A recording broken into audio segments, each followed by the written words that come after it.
Gagamitin kong mabuti itong kidney mo. Ngayon, mag-divorce na tayo. Hindi pa man halos naghihilom ang tahi mula sa operasyon. Inihagis na ng asawa kong si Marco ang mga papeles ng diborsyo sa kama ko sa ospital. Walang bahid ng pagsisisi sa kanyang mukha. Nang makita ko ang malamig niyang ekspresyon, napaluhod ako sa sahig at humagulgol. Kontento sa aking reaksyon. Lumabas si Marco ng silid. Ngunit ang hindi niya alam, sa sandaling pagsara ng pinto, isang ngiti ang gumuhit sa aking mga labi. At ang mga luhang iyon ay simula pa lamang ng aking perpektong paghihiganti. Dito nagsisimula ang kwento natin ngayon. Ang liwanag ng hapon na tumatago sa bintana ng AC. Lucas Medical Center sa Kihisu ay nagbibigay ng maningning na sinag sa kama ni Marco. Si Eliana Reyes, sa malumanay na pagkilos, ay isinausaw ang isang bimpo sa palanggana ng maligamam na tubig. Matapos pigaan, marahan niyang pinunasan ang namumuong pawis sa noo ni Marco. Nauuhaw ako. Bigyan mo ako ng tubig. Utos niya sa magaspang at iritableng boses. Tahimik na kinuha ni Eliana ang isang bote mula sa bedside table at nagsalin sa baso. Nilagyan niya ito ng straw at maingat na inilapit sa kanyang mga labi. Isang maliit na higop lang ang ginawa ni Marco bago magpakita ng pandidiri. Paano ko iinumin to? Maliga, ma'am. Kumuha ka ng tubig na may yelo. Ngayon na. Walang imik. Kinuha ni Eliana ang baso at nagtungo sa water dispenser sa dulo ng pasilyo. Sakto namang isang nurse ang nagpapalit ng kanyang AC bag at sinamantala ang pagkakataon na kausapin siya. Ma'am, narito na naman po kayo ngayon. Napakasipag niyo naman. Ang swerte po ng asawa ninyo sa inyo. Si Eliana, napabalik na may dalang malamig na tubig, ay pilit nang umiti. Asawa ko po siya. Ito ang nararapat kong gawin. Kahit na po, ngayon lang ako nakakita ng ganito kadedikadong nag-aalaga sa partner pagkatapos ng isang kidney transplant. Siguro po may nagawang napakabuti si Sir Marco sa nakaraang buhay niya para magkaroon ng asawang tulad ninyo. Papuri ng nurse habang nililigpit ang blood pressure cuff. Iniabot ni Eliana kay Marco ang baso ng malamig na tubig na may mga yelo. Malalaking lagok ang ginawa niya bago ibagsak ang baso sa mesa na may malakas na kalabog. Nanikip ang dibdib ni Eliana habang pinapanood siya. Sinubukan niyang hawakan ang kamay nito. Pero marahas itong iwinaksi ni Marco, na para bang napapaso sa kanyang haplos. Nurse, kailan darating ang doktor? Tanong niya sa health worker, na parang hindi nakikita si Eliana. Ay, malapit na po ang rounds. Sandali na lang po. Sagot ng nurse, na hindi komportable sa tensyon sa pagitan nila. At lumabas ng silid na may kakaibang ekspresyon. Hindi nagtagal. Pumasok ang doktor. Sinuri ang chart ni Marco. At ineksamin ang kanyang kondisyon. Maganda ang paggaling mo. Gumagana ng perpekto ang na-transplant na kidney. Sabi ng doktor, na isinasabit ang stethoscope sa kanyang lead. Ang mga creatinine level na inaalala mo ay bumalik na sa normal. Kailan ako pwedeng ma-discharge? Tanong ni Marco na walang pasensya. Kung magpapatuloy yan, makakauwi ka na sa lalong madaling panahon. Maraming salamat po. Doc. Sabi ni Eliana na may malaking ginhawa. Sabay yuko. Tiningnan siya ng doktor ng may kabaitan. Ikaw din.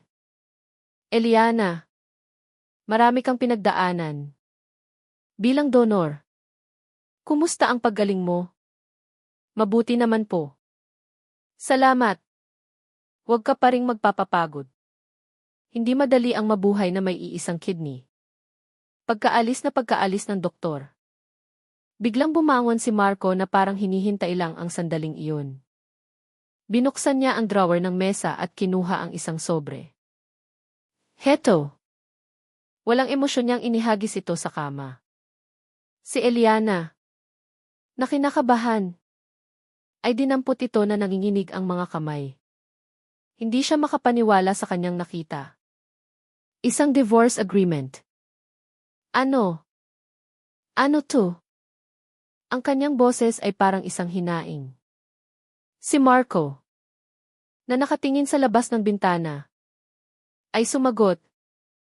Hindi mo ba nakikita? Pirmahan mo na yan. Tapos na tayo. Bakit? Bakit mo biglang sinasabi to? Hindi ito biglaan. Matagal ko nang iniisip to. Bago pa ang operasyon. Ang boses ni Marco ay kasing lamig ng yelo. Nagsimulang mamuo ang galit sa loob ni Eliana. Ngayong nasa iyo na ang kidney ko at magaling ka na. Saka mo sasabihin yan? Gagamitin kong mabuti ang kidney mo. Dapat magpasalamat ka na lang dyan. Sa isang iglap, bumalik sa isipan ni Eliana ang alaala 3 buwan na ang nakalipas.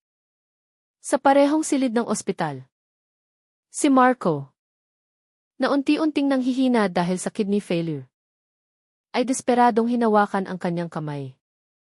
Ang kanyang mga mata ay puno ng nag-aapoy na luha. Eliana, parang awa mo na. Iligtas mo ako. Ayokong mamatay ng ganito.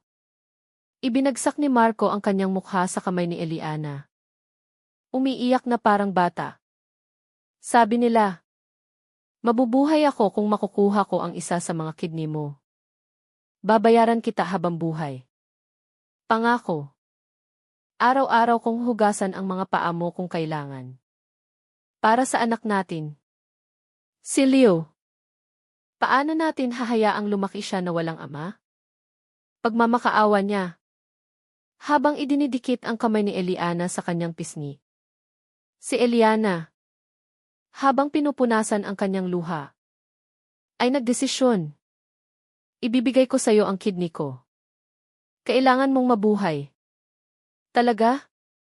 Ibibigay mo talaga sa akin. Niyakap siya ni Marco ng mahigpit. Mahal na mahal kita. Eliana, habang buhay akong magtitiwala sa iyo. Pabalik sa kasalukuyan.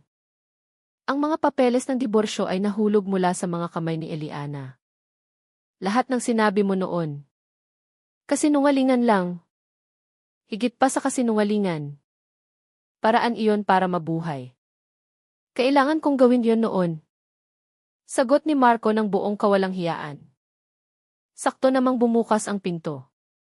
Si Ginang Cora Vargas, ina ni Marco, ay pumasok na may dalang malaking basket ng prutas at isang maningning na ngiti. Nang makita ang mga papel sa sahig, nagkunwari siyang nagulat. Marco, ano ka ba? Paano mo nagagawa to kay Eliana? Sa babaeng nagligtas ng buhay mo? Sigaw niya, na maihalong pag-arte. Inakbayan ni Ginang Cora si Eliana. Hisha, huwag kang mag-alala. Sensitibo lang yan dahil sa operasyon.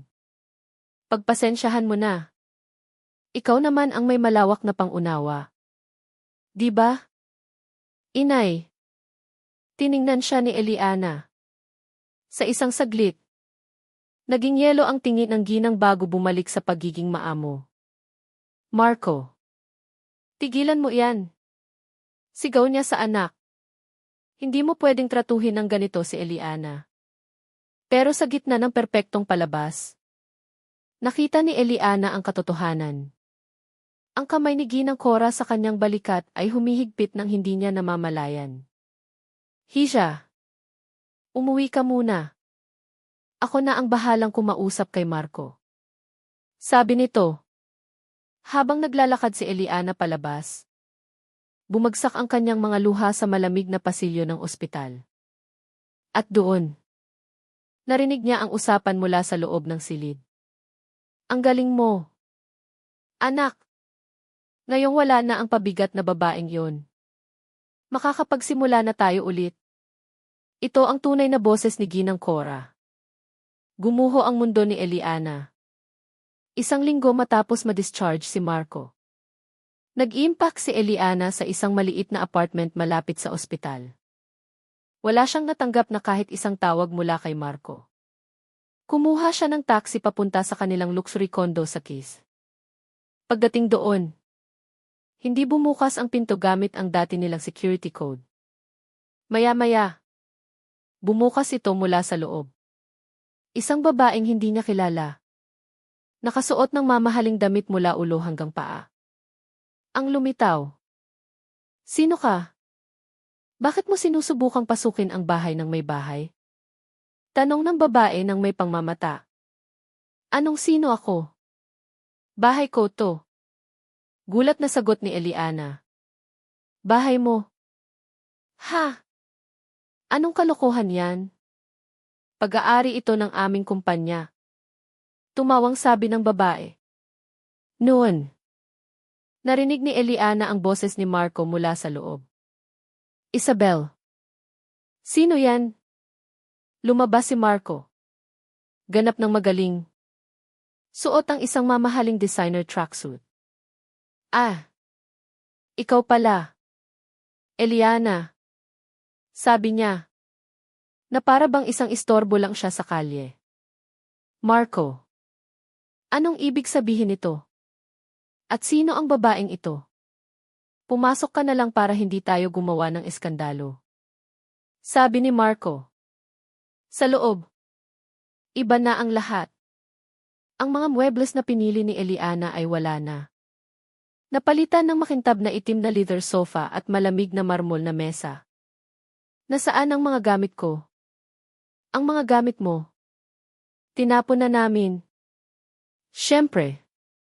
Sino bang magtatago ng mga ganyang kabadingan?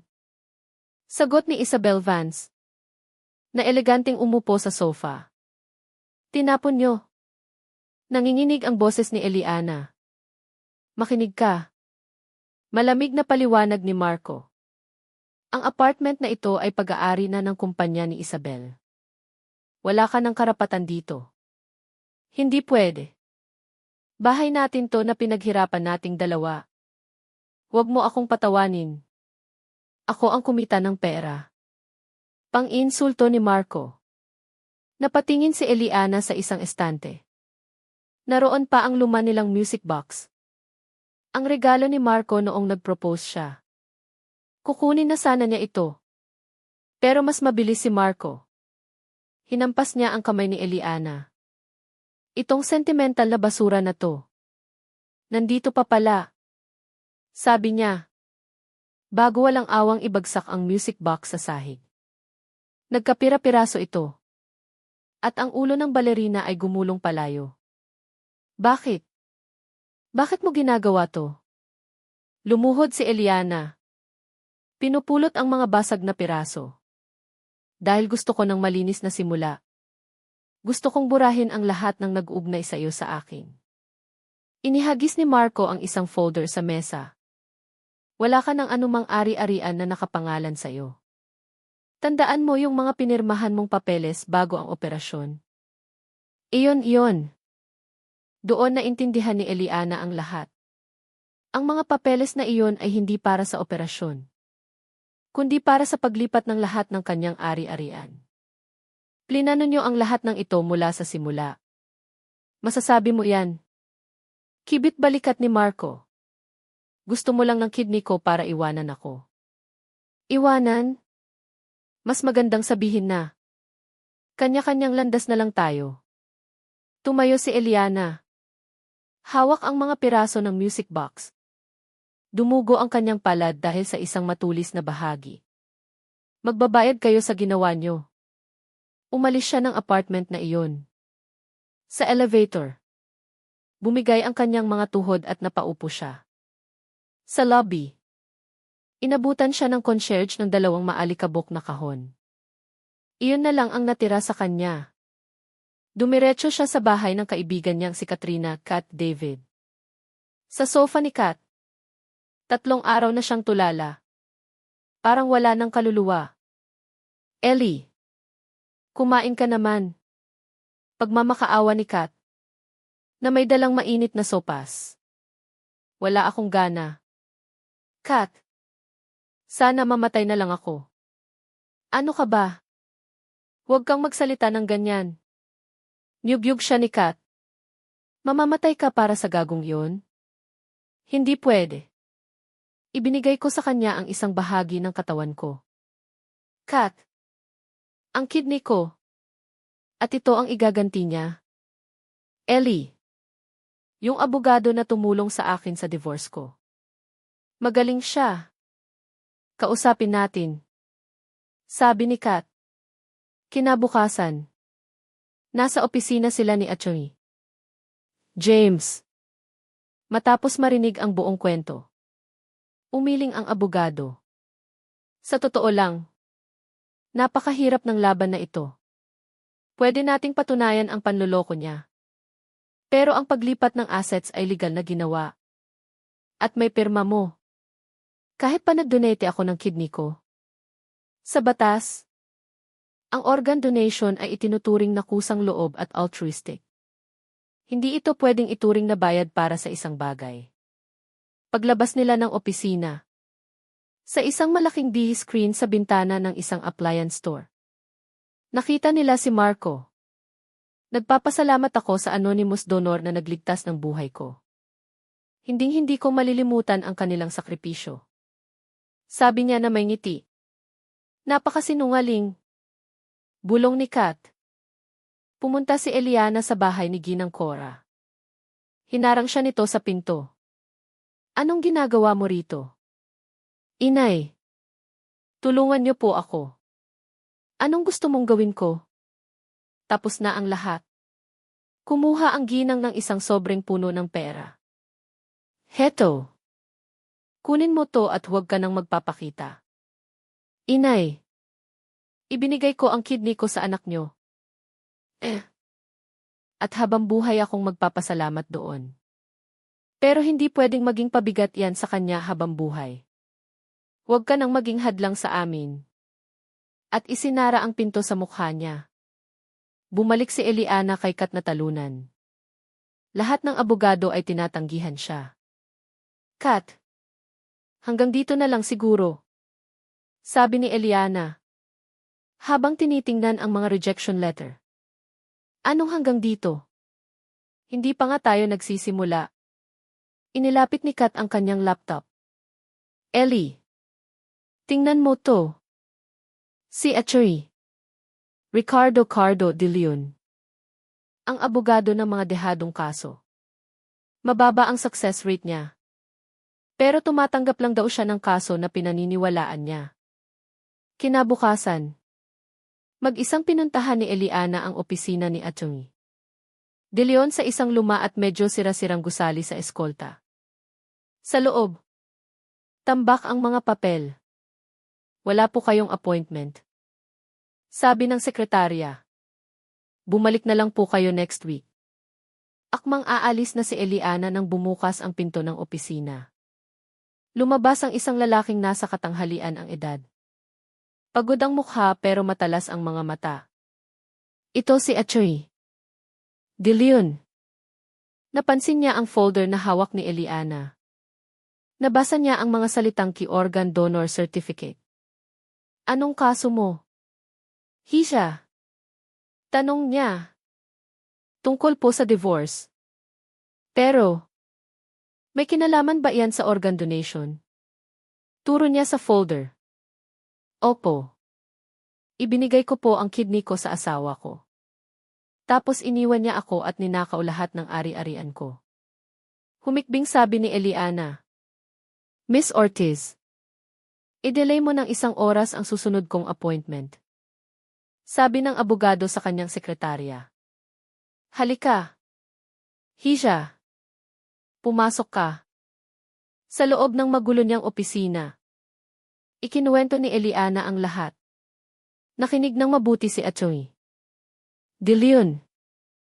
May naaalala ka ba sa sinabi ng asawa mo tungkol sa investment bago ang operasyon? Sabi niya. Investment daw sa isang bagong biological technology. Isang biotech investment. Biglang may naalala si Eliana. S-Bio. Sabi niya. SF Bio ang pangalan ng kumpanya. Nang marinig iyon, Nagliwanag ang mga mata ni Atty. De Leon. S. Bio. Mga inisyal ng babaeng si Isabelle. Marahil? Opo. Isabelle ang pangalan niya. Mabilis na nag-search ang abogado sa kanyang laptop. Heto. SS Bio Investments. Itinatag 2 buwan bago ang operasyon mo. Malinaw na isang shell company. Ginawa para lokohin ka. Kung ganoon, mananalo po ba ako? Hindi magiging madali. Pero hindi impossible. May mas malaki pa tayong problema. Nag-search si Atty. De Leon sa isang insurance database. Kumuha rin siya ng life insurance policy. Sa pangalan mo.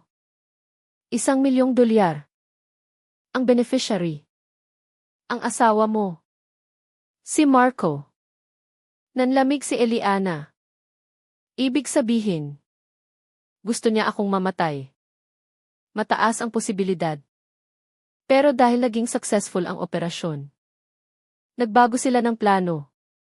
Kinuha ang kidney. At tinanggal ka sa pamamagitan ng diborsyo.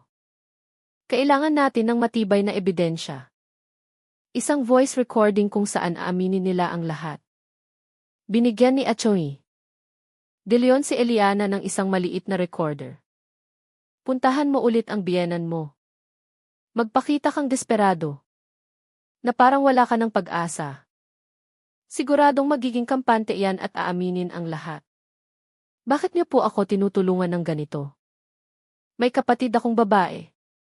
Naloko rin ang asawa niyang seaman. Ipinagkatiwala ang lahat ng pinaghirapan sa abroad. Pero naubos lang sa kabit. Huli na nang malaman ko. Hindi ko siya natulungan. 3 araw na nag-ensayo si Eliana sa harap ng salamin. Ang pinakakawawang ekspresyon. Ang pinakamakaawang boses. Huwebes ng hapon. Sa tapat ng isang mamahaling spa sa Gihis. Hinintay niya si Ginang Cora. Sadyang luma at gusgusin ang kanyang suot. Nang dumating ang Mercedes ng Ginang, lumapit si Eliana na parang matutumba.